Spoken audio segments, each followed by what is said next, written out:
अच्छे से समझेंगे ताकि हर जीव का कल्याण हो, हर जीव का इस दुनिया में इंसान रूप में आना सफल हो जाए। क्योंकि जीव तो और भी हैं, कुत्ता, बिल्ली, हाथी, घोड़ा, बकरा, सुअर, नाली के कीड़े, सांप, बिच्छू, मक्खी, मच्छर, जीव तो ये भी हैं और परमात्मा की। लेकिन जो दया इंसान पे हो चुकी है वो इन पे नहीं हो सकती। यानी इस जन्म मरण के चक्कर से अगर कोई जीव निकल सकता है तो केवल इंसान जन्म को प्राप्त किया हुआ जीव ही निकल सकता है। कोई सोचे बकरी मुक्त हो जाए, कोई सोचे बंदर मुक्त हो जाए, कोई सोचे तोता राम राम अल्लाह अल्लाह रट के, क्योंकि रट लेता है तोता, उसको जो सिखा दोगे सीख लेगा। तुम कहो कि राम राम करके तोता भी मुक्त हो जाए, तो ऐसा संभव नहीं है। ये मुक्ति केवल और केवल इंसान जन्म में मिल सकती है, अन्यथा नहीं। लेकिन इंसान जन्म में ही सबसे बड़े बंधन भी लगा दिए गए हैं ताकि ये कहीं गलती से सच्ची मुक्ति को जान ना ले। इतने बड़े बड़े बंधन लगाए हैं कि इंसान भी नहीं समझ पा रहा है कि ये बंधन है कि ये भक्ति है। भक्ति में बंधन लगा रखे हैं। कैसे लगाए, क्या बंधन है, आज आपको हर बात समझाई जाएगी। तो आज सत्संग शुरू करने से पहले परमात्मा सही से कर दो एक बार। तो आज दूसरा माइक सत्संग शुरू करने से पहले परम पिता परमात्मा के नाम पे जयकार लगाएंगे और फिर सत्संग शुरू करेंगे। बोलिए परम पिता परमात्मा की, सदगुरु बंदी छोड़ कबीर साहेब की, सदगुरु मदनपति साहेब की, दीवान जवाहर पत्री साहेब की, सदगुरु राम सेवक साहेब की, सदगुरु मराठपति साहेब की, कलीनापुर धाम की, सभी हंसों की, पंडाल में आए सभी भक्तों की, इनके माता पिता, इनके गुरुदेव की, इस गांव नगर बस्ती की, आज के आनंद की, सकल हंसों बंदगी साहेब बंदगी सतनाम सतनाम। सतगुरु नितिन साहब महाराज के। तो कबीर साहब समझाते हैं कि ये इंसान जन्म ये बड़ा दुर्लभ है, बड़ा अनमोल जन्म है। ये बार बार नहीं मिलता कि तुम सोचो कि आज तुम इंसान बने बैठे हो और तुम्हारी मृत्यु हो जाए, उसके बाद फेरे के बच्चा में आ जाओगे इंसान का। ये तुम्हारा भरम है, ये भरम है। एक बार इंसान जन्म हाथ से निकल जाए तो लक्ष्य 84 भुगतने के बाद आता है। यानी 84 लाख जन्म तुम्हें अन्य अन्य जानवरों के, कीट पतंगों के, पशु पक्षियों के लेने पड़ेंगे, तब जाकर दोबारा एक इंसान बनोगे। बड़ी लंबी यात्रा है भाई। लेकिन अगर इसी इंसान जन्म में तुम इस भेद को समझ जाओ कि हम करने क्या आए हैं, करना क्या है, तो इसी जन्म में तुम्हारी मुक्ति हो सकती है। और मरने के बाद नहीं, जीते जी तुम्हारी मुक्ति हो सकती है। मरने के बाद किसने आगे बताया मैं मुक्त हो गया कि मैं कुत्ता सुअर बन गया? बताया किसी ने? कोई नहीं बता सकता। इसीलिए कबीर साहब कहते हैं मरने के बाद की मुक्ति की जो बात करते हैं वो सब तुम्हें धोखा दे रहे हैं, धोखा। जीते जी मुक्ति होना है, जीते जी। इसीलिए बोला गया जीवित मरिए भवजल तरिए। ये जीते जी का सौदा है मेरे भाई। तो कबीर साहब ने कोई कसर नहीं छोड़ी, लेकिन ये जीव उसको समझ ही नहीं पाया। तो जीते जी मुक्ति कैसे होती है इसको भी समझ लो। ये कोई राम राम राम राम राधे राधे अल्लाह अल्लाह वाहिगुरु वाहिगुरु वाला खेल नहीं है कि तुम्हें जीते जी मुक्त होने के लिए नाम जपना पड़ेगा।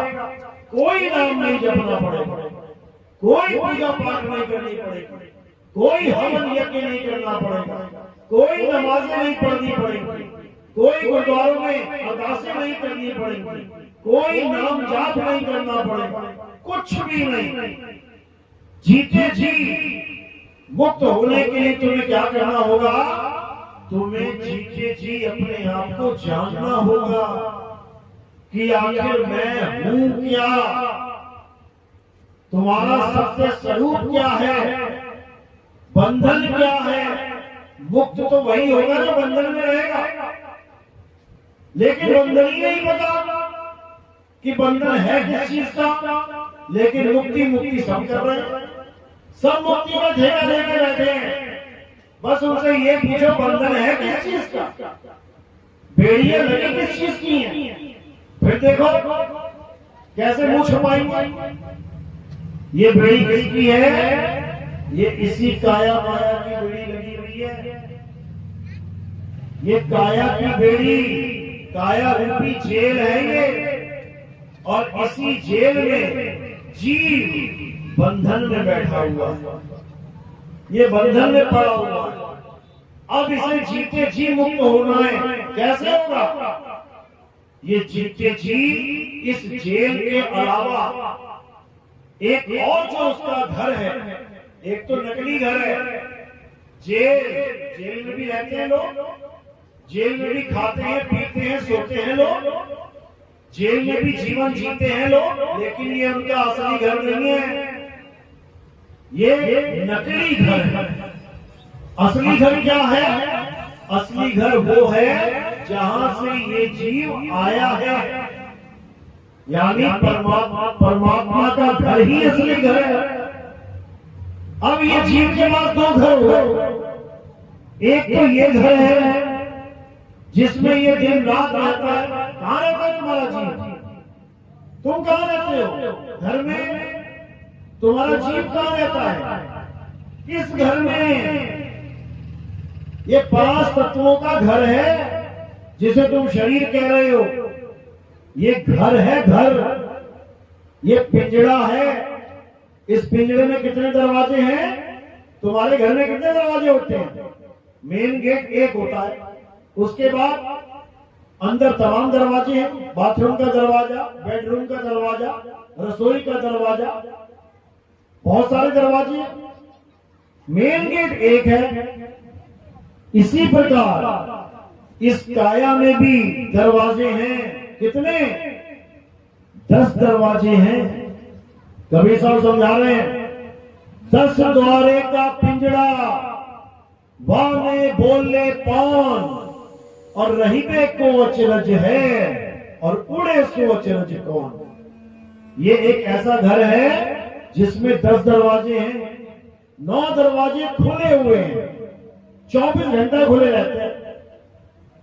एक दरवाजा बंद है, जो मेन गेट है वो बंद कर दिया गया है, और घर के अंदर बाकी दरवाजे खुले पड़े हैं। कौन कौन से दरवाजे हैं? 2 आंख के दरवाजे, 2 कान के दरवाजे, 2 नाक के दरवाजे, 1 मुख का दरवाजा, और मल मूत्र के 2 द्वार अलग हैं। तो कुल मिला के कितने हो गए?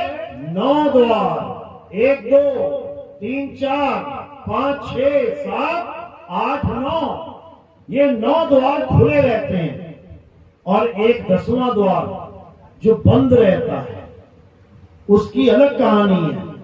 पहले 9 द्वारों को समझ लो। जिनकी मृत्यु हो जाती है, जिनको ये शरीर छोड़ना पड़ता है, और गलती से भी 9 द्वारों में से निकल जाए तो कहां जाता है? 1,84 में जाता है। कीड़े मकोड़े बनना पड़ेगा, नाली का कीड़ा बनना पड़ेगा, सुअर बनना पड़ेगा। सुबह सुबह तुम्हारा ही पिता तुम्हारे सामने से निकल रहा है, तुम पहचान भी नहीं पाओगे पिताजी है। क्यों? सुअर बना दिया गया उसको। तुम्हारी गली में कुत्ते बिल्ली यही तुम्हारे दादा दादी बने बैठे हुए हैं, लेकिन तुम पहचान ही नहीं पा रहे हो। क्यों? क्योंकि शक्लें बदल गई। तुम केवल उस शक्ल को जानते हो जो इंसान रूप में मिल गई थी, लेकिन कुत्ते रूप में, हाथी रूप में, बिल्ली रूप में, चूहे रूप में तुम कभी नहीं पहचान सकते अपने भाई बहनों को, अपने माता पिता को, अपने यार दोस्तों को। तो ये कौन शक्लें दे रहा है? ये लक्ष्य राशि कौन बना रहा है? ये जीवों को कौन भटका रहा है? तुम्हें क्या लगता है? परमात्मा? क्या तुम चाहते हो परमात्मा तुम्हें सुअर बना दे और तुम दिन रात नालियों में मुंह मारते फिरो? कौन चाहता है? हाथ खड़ा करो। कोई सुअर बनना चाहता है क्या? नहीं चाहता, लेकिन फिर भी बनाए जाओगे। वो देखो बने हुए हैं। वो भी नहीं चाहते थे कि हमें कोई सुअर बना दे, लेकिन बने हुए हैं। किसने बनाया? जिसने इस दुनिया को बनाया उसी ने सुअर भी बनाया, उसी ने नाली का कीड़ा भी बनाया, उसी ने कीट पतंगे सांप बिच्छू भी बनाए। वही बनाता है। ये परमात्मा की लीला नहीं है कि तुम्हें लग रहा है ये परमात्मा की लीला चल रही है। ये काल भगवान की लीला है, काल भगवान की। अब ये मत सोचना कि काल कुछ भी नहीं होता। भोले शंकर के जितने भगत हैं जब जाते हैं कांवड़ यात्रा पे, क्या क्या नारे लगाते जाते हैं? क्या लिखा होता है बड़े बड़े फ्लैक्सों पे? कहते हैं अकाल मृत्यु वो मरे जो काम करे चंडाल का, और काल उसका क्या बिगाड़े जो भगत है महाकाल का। इसका मतलब उनको भी पता है कि काल नाम की कोई चीज है, लेकिन पूरी जानकारी नहीं है। अगर पूरी जानकारी होती तो केवल ये जयकारे नहीं लगा रहे होते, तो काल के बारे में पूरी जानकारी ले रहे होते। आखिर ये है कौन जो सबको अकाल मृत्यु में मार सकता है? जो ये गाते जा रहे हैं कि काल उसका क्या बिगाड़े, भगत है महाकाल का, वही लोग कांवड़ यात्रा में तुम्हें चिथड़े मिलेंगे उन लोगों के। सड़कों पे मरे पड़े हैं। कितने लोगों के एक्सीडेंट हो जाते हैं, कितने पानी में डूब के मर जाते हैं, कितने पहाड़ से फिसल के मर जाते हैं। अकाल मृत्यु यानी जवानी में जा रहे हैं बेचारे, काल खा रहा है उनको, लेकिन फिर भी गाते जा रहे हैं कि काल उसका क्या बिगाड़े, भगत है महाकाल का। ये मरा पड़ा है, ये मरा भी पड़ा है। देख भी रहे कि मर गए 20 मर गए, 25 मर गए, 50 मर गए, लेकिन फिर भी गाते जा रहे हैं कि काल उसका क्या बिगाड़े जो भगत है महाकाल का। केदारनाथ में महाकाल का ही मंदिर है। जब केदारनाथ में आई ना सुनामी, कितने भगत बचे? सबका सफाया हो गया। फिर भी गा रहे हैं काल उसका क्या बिगाड़े जो भगत है महाकाल का। अब काल क्या कर डाले ये बताओ।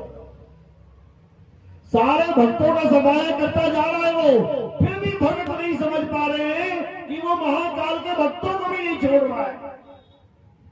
बुद्धि में तारे लगा दिए इस काल भगवान ने। इतनी दुर्गति हो चुकी है। ये बिल्कुल उसी तरह है जैसे एक चिड़िया का झुंड था। उनमें से एक चिड़िया बूढ़ी थी। वो अपने बच्चों को, उस झुंड को ज्ञान देने चली कि सुनो सब चिड़िया, इधर बैठो, आओ सुनो मेरी बात। सब बैठ गए जैसे आप लोग बैठे हो। अब वो अकेली सुना रही है बात। बेटा शिकारी आएगा, जाल बिछाएगा, दाना डालेगा, चुगना मत, फंसना मत। सबने सोचा बात तो बड़ी अच्छी बताई है, इससे तो हम बच जाएंगे। सबने रख लिया। क्या रख लिया? शिकारी आएगा, जाल बिछाएगा, दाना डालेगा, चुगना मत, फंसना मत। सबने रख लिया। फिर क्या हुआ? फिर एक दिन शिकारी आया। जैसे ही शिकारी आया, सब चिड़िया एक सुर में गाने लगी। क्या गा रही हैं? शिकारी आएगा, जाल बिछाएगा, दाना डालेगा, चुगना मत, फंसना मत। जब सारी चिड़िया ये बोलने लगी तो शिकारी बेचारा परेशान हो गया। कहता बाप रे बाप, ये तो सारी चिड़िया ज्ञानी हो गई, अब कौन फंसेगा मेरे जाल में? अब तो मुझे यहां से खाली हाथ ही जाना पड़ेगा। लेकिन शिकारी ने सोचा कि चलो एक बार जाल लगा के देख लेते हैं, क्या पता एक आदमी बेवकूफ हो आके बैठ जाए, दाना चुगने लग जाए, वो तो पकड़ी जाएगी। तो शिकारी ने जाल लगा दिया।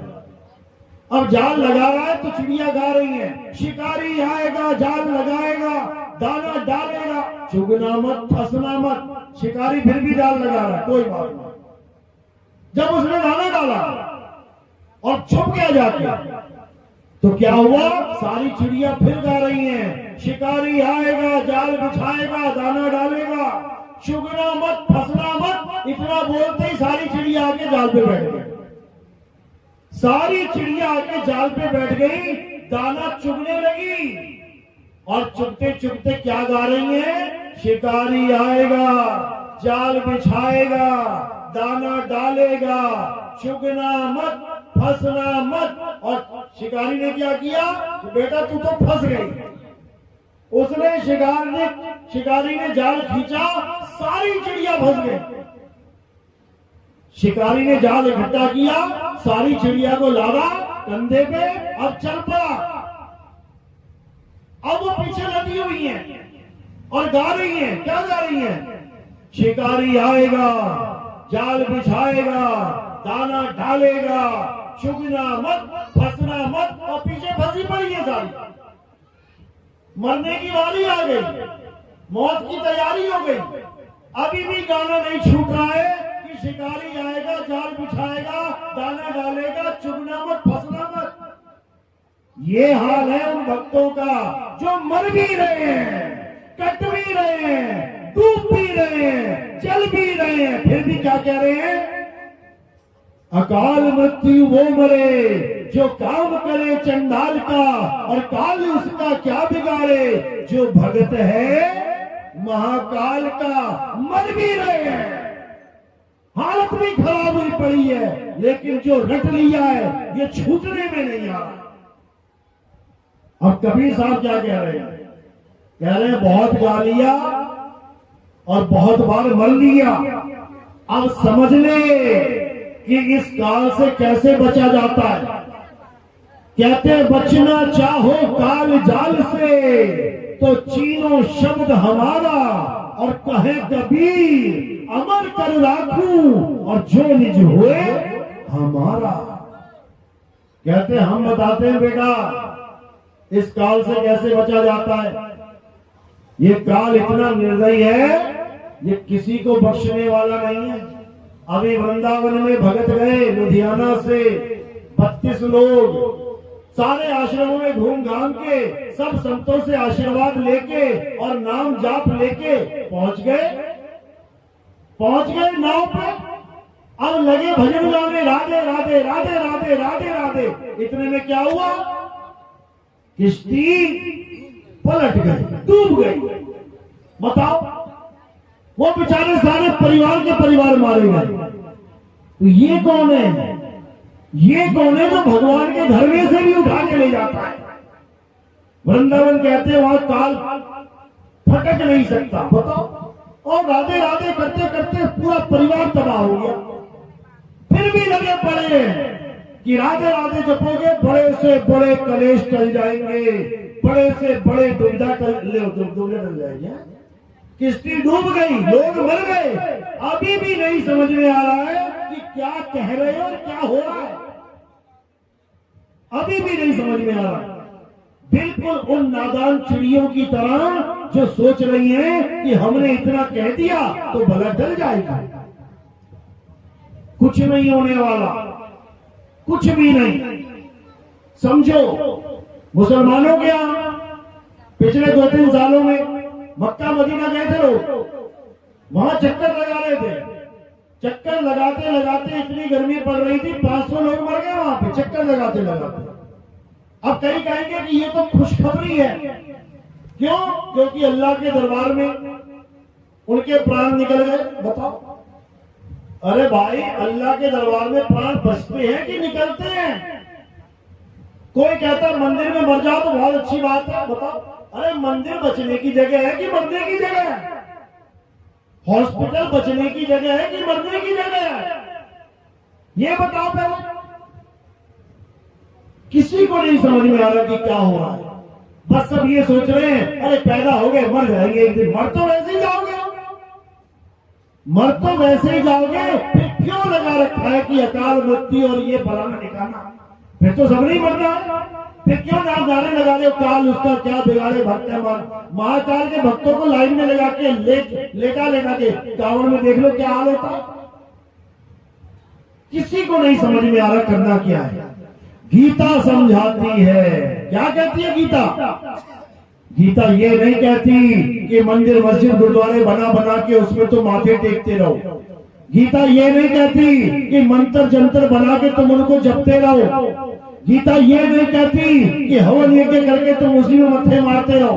गीता क्या कहती है? हे अर्जुन, अगर इस दुनिया में कुछ सत्य है तो केवल आत्मा ही सत्य है। इस आत्मा को ना तो कोई काट सकता है, ना ही कोई जला सकता है, ना ही कोई भिगो सकता है, ना ही कोई सुखा सकता है।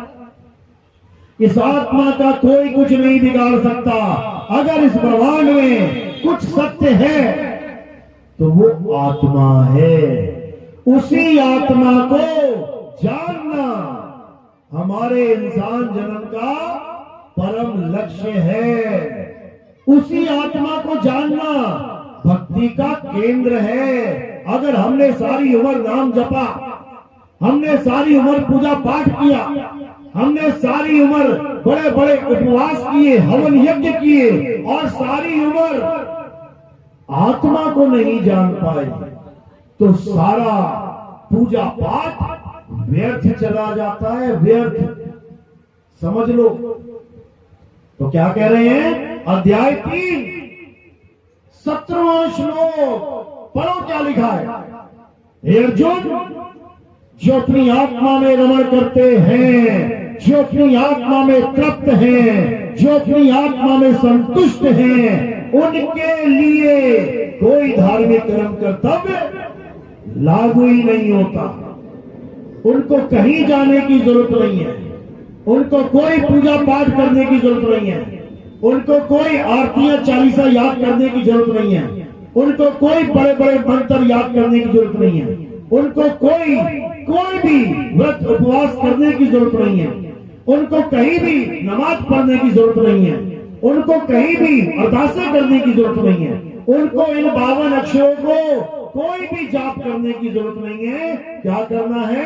केवल सत्य को जान लेना है। सत्य क्या है? और सत्य क्या है? आत्मा ही सत्य है। इसीलिए हमें जिस ज्ञान की जरूरत है उसे आत्म ज्ञान कहते हैं। मंत्र ज्ञान नहीं, जंतर ज्ञान नहीं, पूजा पाठ हवन यज्ञ ज्ञान नहीं। कौन सा ज्ञान? आत्मज्ञान। आत्मज्ञान चाहिए। कबीर साहब समझा रहे हैं, जल में नींद पे आसी, मोहे देखत आवे हासी, आत्म ज्ञान बिना नर भटके, कभी काबा कभी काशी। क्यों भटक रहा है ये इंसान? केवल आत्म ज्ञान की कमी के कारण। ये आत्म ज्ञान अगर इसे प्राप्त हो जाए तो इसका जन्म सफल हो जाए। लेकिन इसको आत्म ज्ञान की जगह कौन सा ज्ञान पकड़ा दिया गया? मंत्र ज्ञान। ये मंत्र जप ले, वो मंत्र जप ले, इतनी बार जप ले, उतनी बार जप ले। भरमा दिया बेचारे को इन जपी तपी सन्यासियों ने। मंत्र जपने वाले को क्या बोलते हैं? जपी। तपस्या करने वाले को क्या बोलते हैं? तपी। घर बार छोड़ के जंगल में बैठने वाले को क्या बोलते हैं? सन्यासी। इन जपी तपी सन्यासियों ने इस जीव का जीवन बर्बाद कर दिया है। चाहिए था हमें आत्म ज्ञान और पकड़ा दिया हमें मंत्र ज्ञान। राम राम जप ले, राधे राधे जप ले, अल्लाह अल्लाह जप ले, वाहिगुरु वाहिगुरु जप ले। अरे बनाए किसने ये नाम? इंसानों ने बनाए हैं। जब आदि मानव था, नंगा घूमता था जानवरों की तरह, कपड़े नहीं थे उसके पास, रहने को घर नहीं था, खाने को खाना नहीं था, तब उसने एक खोज करी थी। कौन सी खोज थी आदि मानव की? आग की खोज। उसने पत्थर से पत्थर टकरा के आग खोज ली। आग खोजने के बाद भी उसका नाम आग नहीं रख पाया। क्यों? क्योंकि जब उसने आग को खोजा उसके पास अक्षर ही नहीं थे। ये अक्षर कब बने हैं? ये अक्षर तब बने हैं जब आदि मानव की बुद्धि विकसित हुई और उसने मुंह से निकलने वाली सब आवाजों को पकड़ना शुरू किया, लिखना शुरू किया, लिपिबद्ध किया। जैसे पहले आवाज निकली आ, तो उसने आ बना दिया। उसके बाद ई, उसने ई बना दिया। उसके बाद ऊ, उसने ऊ बना दिया। इसी प्रकार कितने अक्षर बना दिए? 52 अक्षर। अ आ इ ई उ ऊ का खा गा, ये सारे अक्षर किसने बनाए? आदि मानवों ने। और हर देश के अलग अलग आदि मानवों ने अलग अलग अक्षर बनाए। इसीलिए सबकी भाषाएं अलग अलग हैं। हिंदी के देखो वर्णमाला अलग है, अंग्रेजी की ABCDEFG अलग है, पंजाबी की उड़ा एड़ा ईड़ी अलग है, अरबी में अलिफ बे ते पे अलग है। ये सब अलग कैसे है? इंसान की वजह से। इंसानों ने बनाए ये सारे अक्षर। उसके बाद क्या किया? इंसानों ने इन्हीं अक्षरों से नाम बना दिए। जो भी चीज उसको दिखाई दी उसका एक नाम रख दिया और सबको बता दिया कि आज के बाद अगर मैं ये बोलूंगा तो इस चीज के लिए बोल रहा हूं। जैसे पानी को देखा तो उसका नाम रख दिया पानी। अब उस पर लिखा हुआ नहीं है पानी कि तुम ढूंढो कहां लिखा है पानी, लिखा कहीं नहीं है। ये केवल एक आवाज का संकेत बना दिया कि जब मैं कहूंगा पानी तो मैं इसकी बात कर रहा हूं, मैं कहूंगा हवा तो मैं इसकी बात कर रहा हूं, मैं कहूंगा आकाश तो मैं उसकी बात कर रहा हूं, मैं कहूंगा पेड़ तो इसकी बात कर रहा हूं, मैं कहूंगा धरती तो इसकी बात कर रहा हूं। हिंदुस्तानी आदि मानवों ने अपनी भाषा में सारे नाम रख लिए। तो अंग्रेज क्या कम थे? उन्होंने भी रख लिए। हमने रखा सूर्य, उसने रखा सन, हमने रखा चंद्रमा, उसने रखा मून, हमने रखा धरती, उसने रखा अर्थ, हमने रखा पानी, उसने रखा वाटर। इसी प्रकार सारे देश जितने भी हैं, हर आदि मानव ने अपने अपने देश में दिखने वाली हर वस्तु का नाम रख दिया और सबको सिखा दिया कि आज के बाद अगर ये बोला जाएगा तो ये है वो चीज। आज तक हम उसी भाषा को सीख और सिखा रहे हैं। क्यों भेजते हैं बच्चे स्कूल? स्कूल भेजते हो ना बच्चे। जब बच्चा पैदा होता है आदि मानवी होता है, कुछ नहीं बोल सकता, कुछ नहीं पहन के आता, कोई शिकार नहीं कर सकता, कोई सब्जी नहीं उगा सकता, आदि मानव है। अब बच्चे को धीरे धीरे कपड़े पहनाए, धीरे धीरे इंसान बनाना शुरू किया, स्कूल में भेजा उसे। अब स्कूल में क्या सीख रहा है? वही सीख रहा है जो आदि मानवों ने हमें सिखाया। बच्चों बोलो का से कलम, का से कलम, चित्र भी दिखाया जा रहा है कि ये है कलम। अब कलम के ऊपर लिखा नहीं है कि देखो कलम कहां लिखा है, उसका नाम सिद्ध कर दिया कि ये कलम है। कामाला कमल, तो कमल का फूल भी दिखा दिया। देखो बच्चों की किताबों में नाम भी लिखा होता है, चित्र भी बना होता है। क्यों? क्योंकि नाम सुन के चित्र से पहचान कर ले कि मैं बोल क्या रहा हूं। यहां तक तो कहानी समझ में आती है। हर आदि मानव ने हमारा जीवन आसान कर दिया, हमारे पूर्वजों ने हमारा जीवन आसान कर दिया। तुम्हें काली मिर्च चाहिए और तुम्हें उसका नाम नहीं पता, तुम दुकान पे चले गए, भैया वो देना जरा गोल गोल होता है, वो गोल गोल। तुम गोल गोल समझाते पूरा दिन लगा दोगे, वो गोल गोल समझते पूरा दिन लगा देगा। लेकिन अक्षरों का कितना बड़ा फायदा है। दुकान पे गए, भैया काली मिर्च देना, देखो फटाक से लेके आया। हींग देना, फटाक से लेके आया। सरसों देना, फटाक से लेके आया। तेल देना, फटाक से लेके आया। चम्मच देना, फटाक से जो तुम बोलोगे वो आज। कितना आसान हो गया जीवन।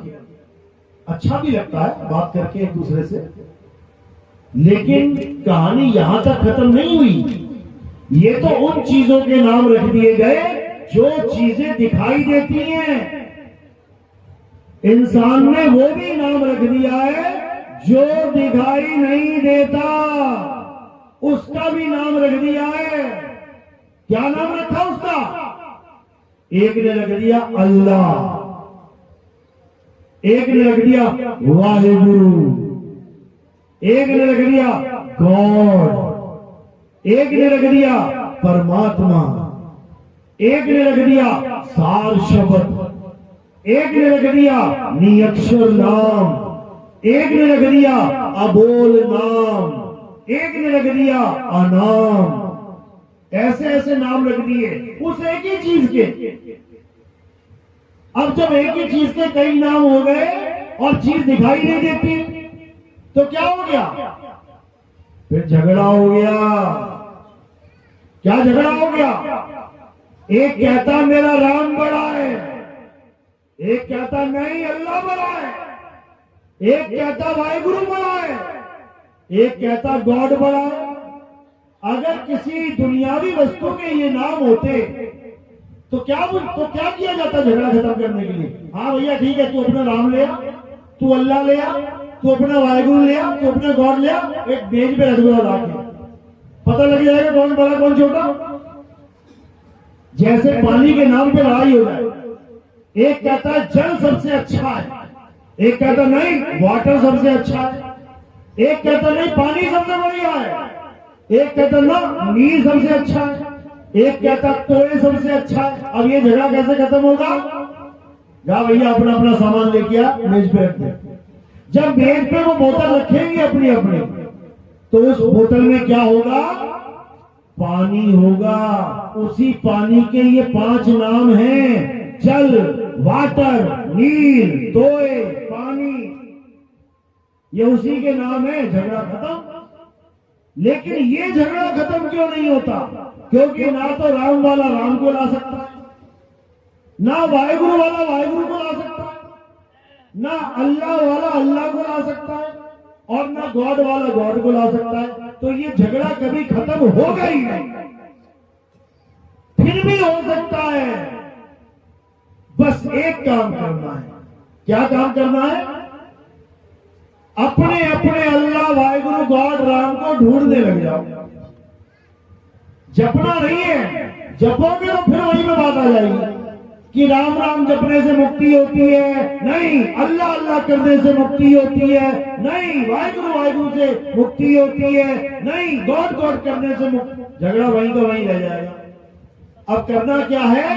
अब अल्लाह वाले अल्लाह को ढूंढना शुरू करो। कहां है अल्लाह? वाहिगुरु वाले वाहिगुरु को ढूंढना शुरू करो, गॉड वाले गॉड को ढूंढना शुरू करो, और राम वाले राम को ढूंढना। जिसको पहले मिल जाए वो आके बता दो कि भाई मुझे तो मिल गया, तब झगड़ा खत्म हो जाएगा। जैसे उसको मिला है वैसे ही सारे एक बार ट्राई करके देख ले। पानी पानी वाटर वाटर जपने से अच्छा क्या है? पानी को ढूंढना शुरू कर दो। ठीक है भैया, तेरा वाटर बड़ा है, जा ढूंढ जाके पानी का। तेरा पानी बड़ा है तो पानी ढूंढ जाके, तेरा जल बड़ा है जल ढूंढ जाके। इन 5 में से जो भी ले आया तो बाकी 4 का भी काम बन जाएगा। क्यों? क्योंकि बाकी 4 की भी प्यास इसी पानी से बुझेगी। समझ लो।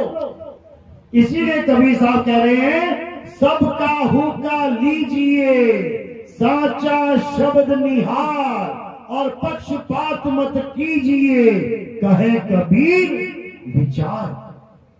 अगर परमात्मा की बात चल रही है, चाहे कोई हिंदू कर रहा है, चाहे कोई मुसलमान, चाहे कोई सिख कर रहा है, चाहे कोई ईसाई, अगर बात परमात्मा की चल रही है तो चारों को सुनना चाहिए। क्या पता उसका परमात्मा और तुम्हारा परमात्मा एक हो। वो अपने परमात्मा को पा चुका, तुम अपने वाले को पा नहीं पा रहे, क्या पता उसके वाला ही तुम्हारा वाला हो। तो जैसे उसने पाया है तुम भी पालो, क्या पता उसकी वजह से तुम्हारा भी काम बन जाए। झगड़ा नहीं करना है, उस अल्लाह वाहिगुरु गॉड को खोजना है। वो एक ही है, ये दिखने में लग रहे हैं दो, एक ही है। धर्म ग्रंथ इसकी गवाही देते हैं। हम ग्रंथों को मानते हैं, सब मानते हैं। हिंदुओं के ग्रंथ में लिखा है परमात्मा ने एक सूर्य, एक चांद, धरती, आसमान बनाया। मानते हैं, बिल्कुल मानते हैं। अब कुरान में भी यही लिखा है, अल्लाह ने एक सूरज और एक चांद और एक धरती आसमान बनाया, तारे बनाए। सब मान रहे हैं। सिखों में भी यही लिखा है, वाहेगुरु ने एक सूर्य, एक चांद, धरती, आसमान, सितारे बनाए। मानते हैं, बिल्कुल अच्छी बात है। ईसाइयों में भी यही लिखा है, गॉड ने एक सूर्य, एक चांद, धरती, आसमान, सितारे बनाए। मानते हैं, अच्छी बात है। अब बस विवेक लगाना है। चारों ग्रंथ ये बता रहे हैं कि ये सूरज, चांद, सितारे किसने बनाए हैं? एक कह रहा परमात्मा ने बनाया, एक कह रहा अल्लाह ने बनाया, एक कह रहा वाहिगुरु ने बनाया, एक कह रहा है गॉड ने बनाया। तो अब लड़ना नहीं है, अब बुद्धि लगानी है। अब आसमान की तरफ देखना है केवल। जैसे तुम आसमान की तरफ देखोगे, कितने सूरज हैं? कितने सूरज हैं? एक। इसका मतलब क्या हुआ? अगर ये चारों अलग अलग होते तो कितने सूरज होते? चार। एक अल्लाह ने बनाया होता, वो इधर घूम रहा होता। एक भगवान ने बनाया, वो इधर घूम रहा होता। एक वाहिगुरु ने बनाया, वो इधर घूम रहा होता। एक गॉड ने बनाया, वो इधर घूम। चार चार सूरज दिखाई देते, तब तुम कहते ये अल्लाह ने बनाया, ये गॉड ने, वाहिगुरु ने। तब तुम अलग अलग करते, समझ में आता। अरे जब वो एक ही है तो वो बनाने वाला भी एक ही है, बस उसके नाम अलग अलग रख दिए हैं और कोई चक्कर नहीं है। उसके नाम अलग अलग, किसी ने परमात्मा रख दिया, किसी ने अल्लाह रख दिया, किसी ने वाहिगुरु, किसी ने गॉड। चीज एक ही है, बनाने वाला एक ही है, लेकिन उसके नाम अनेक रख दिए। और केवल चार नाम नहीं कि अल्लाह, वाहिगुरु, गॉड, भगवान। अरे कुरान में ही अल्लाह के 99 नाम लिखे गए हैं। अल्लाह कितने हैं? एक है कि 99? एक अल्लाह के 99 नाम लिखे गए हैं कुरान में। अब कोई कहे कि 99 नाम लिखे तो अल्लाह भी 99 ही है, मूर्ख है वो, मूर्ख। भगवान राम के कितने नाम रखे उनके पिता ने? कितने रखे थे? एक। क्या नाम रखा था? राम। और आज उसी राम के तुम 108 नाम बना के बैठ गए। गूगल पे सर्च कर लो, इंटरनेट पे, भगवान राम के 108 नाम, पूरी लड़ी निकल आएगी।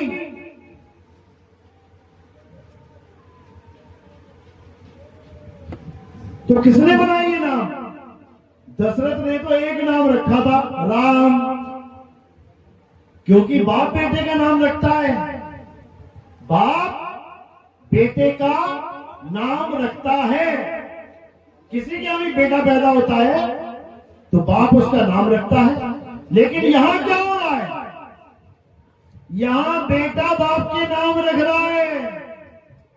हम सब बेटे हैं भगवान के और हम भगवानों के नाम रख देते हैं। बताओ, यहां बेटा बाप के नाम रखता जा रहा है। और ये भी नहीं कि चलो प्यार में रख दिया, कोई बात नहीं, उसके पास भी झगड़े कर रहा है।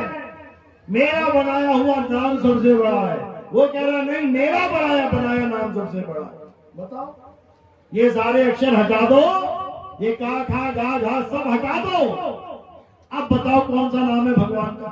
अरे तुम्हें तुम्हारा नाम नहीं मिलेगा, भगवान का तो नाम छोड़ो।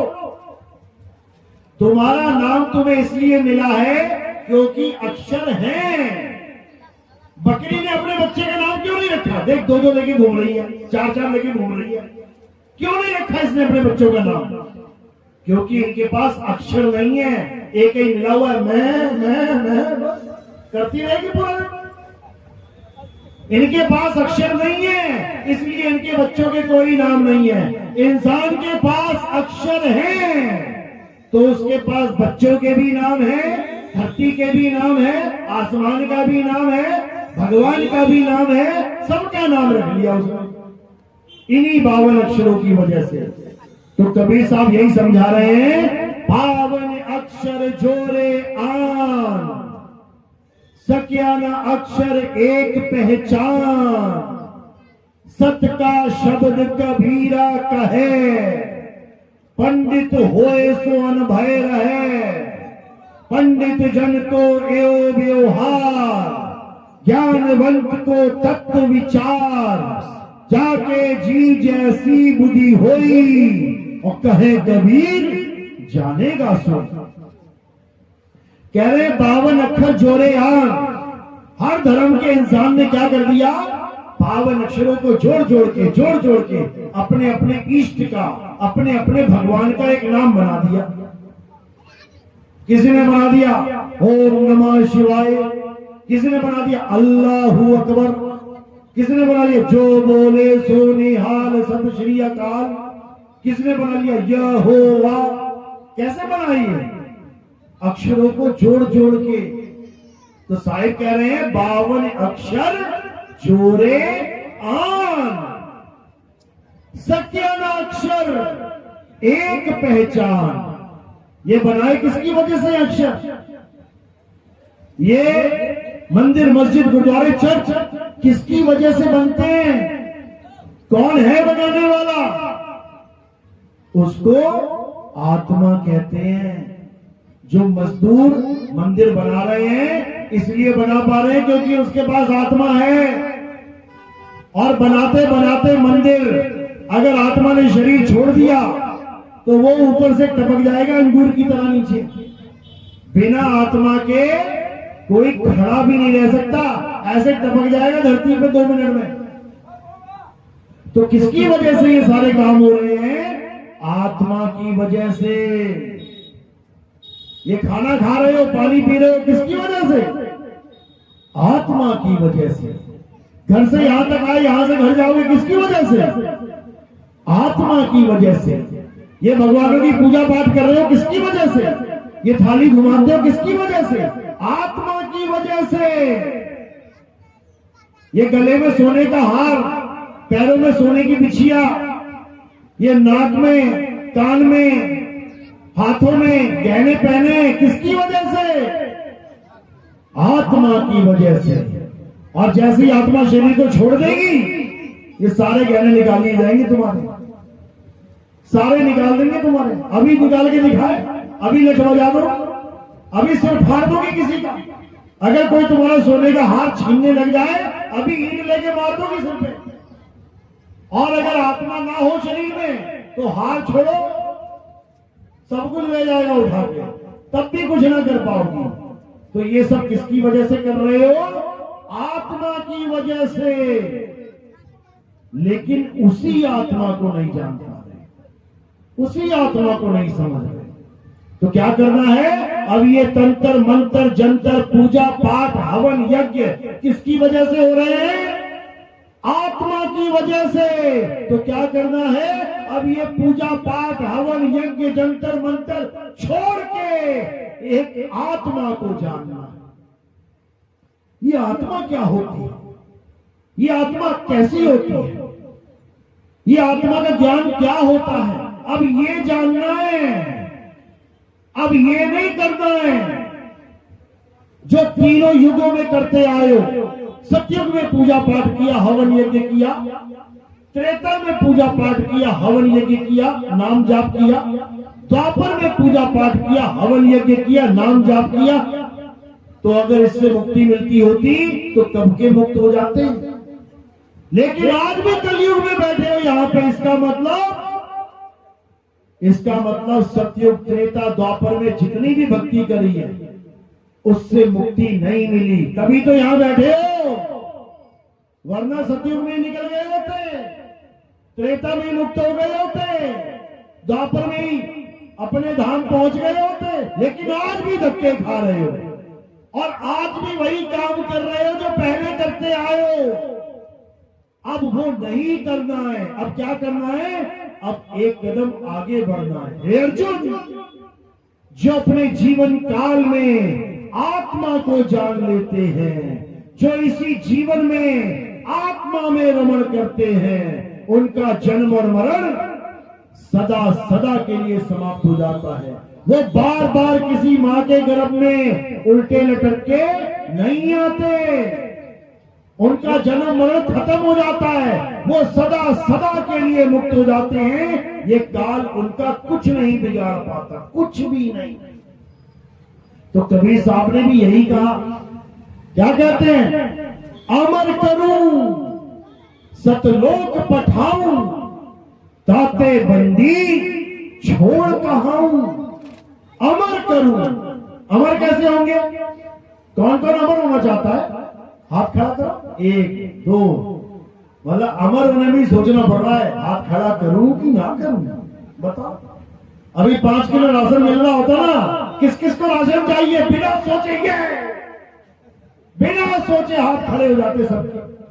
लेकिन यहां अमरता बांट रहे हैं तो उसके लिए भी हाथ नहीं खड़ा होगा, बताओ क्या होगा। तो क्या कहते हैं, अमर करूं सतलोक पठाऊं, ताते बंदी छोड़ कहाऊं। बस इन 2 लाइनों में निबेड़ा हो जाएगा। कह रहे अमर करूं। अब अमर कैसे होंगे, अरे इस दुनिया में ब्रह्मा विष्णु महेश अमर नहीं है, एक जीव कैसे अमर होगा, एक आम आदमी कैसे अमर होगा। तो इसका जवाब क्या है, इसका जवाब ये है कि तुम पहले से ही अमर हो, तुम पहले से ही अमर हो और तुम बोलते भी हो, ईश्वर अंश जीव अविनाशी। तो अविनाशी का मतलब क्या होता है, अविनाशी का मतलब क्या होता है, जो मर जाए उसे अविनाशी कहते हैं क्या। अविनाशी का मतलब होता है जो कभी ना मरे। तो कौन कभी नहीं मरता, जीव कभी नहीं मरता। ये जीव है कहां, पहले जीव को जान तो ले, जीव को समझ तो ले, जीव है कहां जो अमर है, कहां बैठा है ये जीव, होता क्या है जीव। तुम्हें क्या लग रहा है ये सब जीव बैठे हैं, ये सब जीव है क्या, ये जीव नहीं है, ये नाशवान शरीर है। जीव तो कुछ और चीज है, जो अमर है वो कहां है, वो इसी नाशवान शरीर में बैठा है। शरीर मरेगा, जीव नहीं मरेगा। तो जब शरीर मरेगा तो जीव क्या करेगा, एक शरीर छोड़ के दूसरे शरीर को धारण करेगा। इसीलिए ये बंधन में है, इसीलिए ये बंधन में।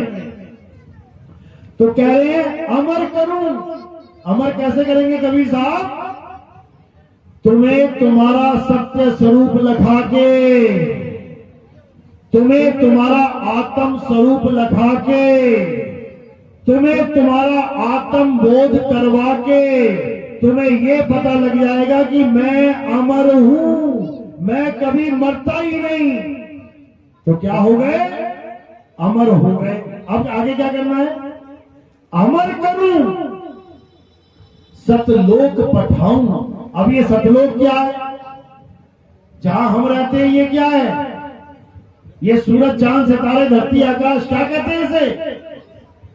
मृत्यु लोक। मृत्यु लोक का दूसरा नाम क्या है? कसाई खाना, बूचड़ खाना। बूचड़ खाने की पहचान क्या है? बूचड़ खाने की पहचान ये है कि अगर 100 बकरियां गई तो 100 की 100 मरेंगी। अगर 1000 बकरियां गई तो 1000 की 1000 मरेंगी। और लाख गई तो लाख की लाख मरेंगी। करोड़ अरब खरब गई तो करोड़ अरब खरब मरेंगी, एक भी बचने वाली नहीं है। इसी प्रकार ये जो संसार है इसमें अनंत जीव है मालिक के, और एक भी बचने वाला नहीं है, सब मरेंगे। इसीलिए कबीर साहब ने बोला, साधो ये मुर्दों का गांव। ये 3 लोग क्या है? मुर्दों का गांव है। यहां सब मुर्दे हो जाएंगे एक दिन। इन मुर्दों के गांव में से निकाल के तुम्हें कहां ले जाना है? अमर करूं, सतलोक पठाऊं। सतलोक ये क्या है? मृत्यु लोक, बूचड़ खाना, कसाई बाड़ा। समझो। अब ये मत कहना अरे भगवान ने दुनिया बनाई है, बढ़िया बढ़िया खाने को मिल रहा है, बढ़िया बढ़िया पीने को मिल रहा है, रहने को बढ़िया बढ़िया घर मिल रहे हैं, बकरे को भी मिलते हैं। बकरा जब बंधा रहता है तो कसाई उसको हरी हरी घास देता है। अब बकरा जब घास खाता है वो सोचता है वाह क्या घास है, ये तो प्रभु है, प्रभु हमें घास खिला रहे हैं।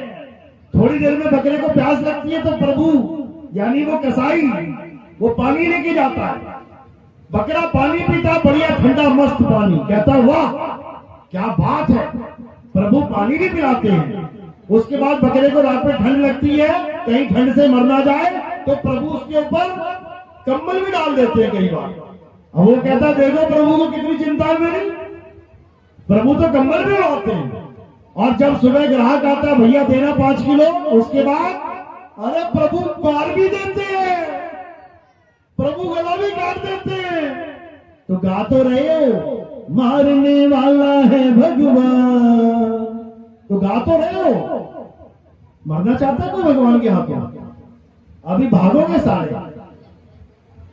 गा रहे हो क्योंकि गवा दिया गया तुम्हें कि मारने वाला भी भगवान, बचाने वाला भी भगवान। तो बेचारा कहां जाए इंसान? तो जन्मो मरो, जन्मो मरो, पैदा करेगा मारेगा, पैदा करेगा फिर काहे की मुक्ति मुक्ति लगा रखी है, फिर काहे की मुक्ति मुक्ति लगा रखी है। ये नाम जप लोगे मुक्ति मिल जाएगी, उस मंदिर में चले जाओगे मुक्ति मिल। अरे किसको मुक्ति मिल गई? सुदामा जिसको हम कहते हैं भगवान ने उसके चरण धो के पिए। यहां पर भगवान के चरण धो के पिए लोगों ने, गुरुओं के चरण धो के पिए, लेकिन भगवान ने सुदामा के चरण धो के पिए। उसको मुक्ति मिल गई क्या? मिल गई मुक्ति। शिव महापुराण उठा के पढ़ लेना। गोलोक में जाने के बाद, कृष्ण जी के परम धाम में पहुंचने के बाद भी सुदामा को राधा ने श्राप दे दिया और वो यहां फिर राक्षस बन के पैदा हो गया। क्या नाम था उस राक्षस का? शंखचूड़ राक्षस। इसकी कहानी कहां मिलती है? शिव महापुराण में मिलती है, पढ़ने में जाके। तो जब यहां सुदामा जैसे भक्तों को राक्षस बन के आना पड़ रहा है, तुम किस खेत की मूली हो जो तुम्हारी मुक्ति हो जाएगी? गलत फहमी में मत रहना कि तुम्हें भगवान जी मुक्त कर देंगे। तुम्हें कुत्ता बिल्ली सुअर बना के नचाएंगे यहाँ पे, तुम्हारी हालत खराब हो जाएगी। समझ लेना। कसाईयों के बारे में बकरा बन के खड़े हो जाओगे, कसाई काटेगा, कोई नहीं बचाएगा तुम्हें। दिखा दो कोई बचा रहा हो तो। रोज मछलियां कट रही है, रोज मुर्गियां कट रही है, बचा रहा कोई? कोई नहीं बचाएगा। कौन बचाएगा? बंदी छोड़ बचाएगा। तो कह रहे अमर करूं, सतलोक पठाऊं, यानी इस 3 लोक से निकाल के तुम्हें सतलोक पठा दूंगा मैं। वहां काल का जाल नहीं है, वहां काल अपना जाल नहीं खेल सकता, वहां काल किसी को काट नहीं सकता। क्यों? क्योंकि वहां काल नाम की कोई चीज ही नहीं है। वो अकाल का देश है। अकाल यानी जहां कोई काल है ही नहीं, जहां मृत्यु होती ही नहीं है, तुम सदा सदा के लिए अमर हो जाओगे, अमर। यहां तो तुम्हें इतना भी पता नहीं है कि मेरा बच्चा 2 साल का है तो अगले साल तक रहेगा कि नहीं रहेगा। उम्रें तुम्हें बता दी गई हैं कि बूढ़ा होके मरोगे, लेकिन गारंटी बच्चे की भी नहीं है। शाम तक की गारंटी नहीं है कि तुम्हारा लड़का बाहर गया है और वो शाम को घर वापस आ जाएगा कि नहीं आ जाएगा। इसको कहते हैं मृत्यु लोक, समझे? इसको कहते हैं मृत्यु लोक। मुर्गे हैं कसाई के बारे में, छोटा मुर्गा, बड़ा मुर्गा और बड़ा मुर्गा, कुछ नहीं पता कौन सा वाला हाथ में आ जाएगा, छोटा आ गया कि बड़ा आ गया कि बीच वाला, कटेगा मरेगा। तो इसी को कबीर साहब समझा रहे हैं, अमर करूं सतलोक पठाऊं और ताते बंदी छोड़ कहाऊं। मैं बंदी छोड़ हूं, तुम मुझे पहचान नहीं पा रहे हो, और जो मुझे पहचान जाएगा वो इस बंधन से निकल जाएगा। कबीर साहब समझा समझा के थक गए, लेकिन हमने उन्हें बंदी छोड़ माना ही नहीं। हमने उन्हें क्या मान लिया? कवि थे, कविताएं लिख के चले गए। अरे समाज सुधारक थे, समाज सुधार के चले गए। अरे क्रांतिकारी थे, ऐसे थे वैसे थे। बंदी छोड़ थे, बंदी छोड़ थे वो। उनके हाथ में चाबी थी, इस 3 लोग के जेल की चाबी। जब लगा दे चाबी तो सबकी हो जाती आजादी, लेकिन कोई उन्हें पहचान ही नहीं पाया और उनको भगत बना के रख दिया। भगत थे, राम राम जपते थे, राम राम जपते नहीं थे, राम राम छुड़वाते थे, छुड़वाते थे। वो क्या कहते हैं? अरे भला हुआ मेरी माला टूटी, मैं राम भजन से छूटी, मेरे सिर से टली बला। कहते बला है ये, सबके सिर पे चढ़ के बोल रही है। तो क्या करना है? अब इस माला वाला को छोड़ दे और आत्मा से खुद को जोड़ ले। क्यों? क्योंकि है अर्जुन, जो अपनी आत्मा में रमण करते हैं, जो अपनी आत्मा में तृप्त हैं, जो अपनी आत्मा में संतुष्ट हैं, उनके लिए कोई धार्मिक कर्म कर्तव्य लागू ही नहीं होता। उन्हें किसी की पूजा पाठ करने की जरूरत नहीं है, उन्हें कोई मंत्र जंतर जपने की जरूरत नहीं है। उन्होंने बस एक काम करना है। क्या करना है? अपनी आत्मा का ज्ञान प्राप्त करो और अपनी आत्मा में रम जाओ, कल्याण हो जाएगा। नहीं तो 84 में घमासान हो जाएगा। जब बन जाओगे ना हिरण, तो शेर दौड़ा दौड़ा के मारेगा। वीडियो बनाएंगे सब, फोटो खींचेंगे सब, बचाएगा एक भी नहीं। समझ लेना। तो ये आखिरी मौका है बचने का। इसके बाद कोई ना पूछेगा हाल चाल। अभी तो पूछते हैं, हेलो क्या हाल चाल है, अभी पूछ रहे हैं क्या हाल चाल है। उसके बाद कोई हाल चाल वाल चाल नहीं। फिर तो उतरेगी खाल है, खाल उतरेगी। समझ में आ रही है मेरी बात या ऊपर से जा रही है? किस किस के समझ में आ रही है? हाथ खड़ा करो। बहुत बढ़िया, बहुत अच्छी बात है। अब समझ जाओगे तो यहां से निकल जाओगे, और नहीं समझे तो काल भगवान बैठा है समझाने वाला। फिर ऐसा समझाता, वो ऐसा समझाता है कि जीव फिर समझ ही नहीं पाता वो क्या रहा है। चलो, तो आज का सत्संग ये समाप्त करते हैं, और अब आरती का समय, आरती कैसे करते हैं समझ लो।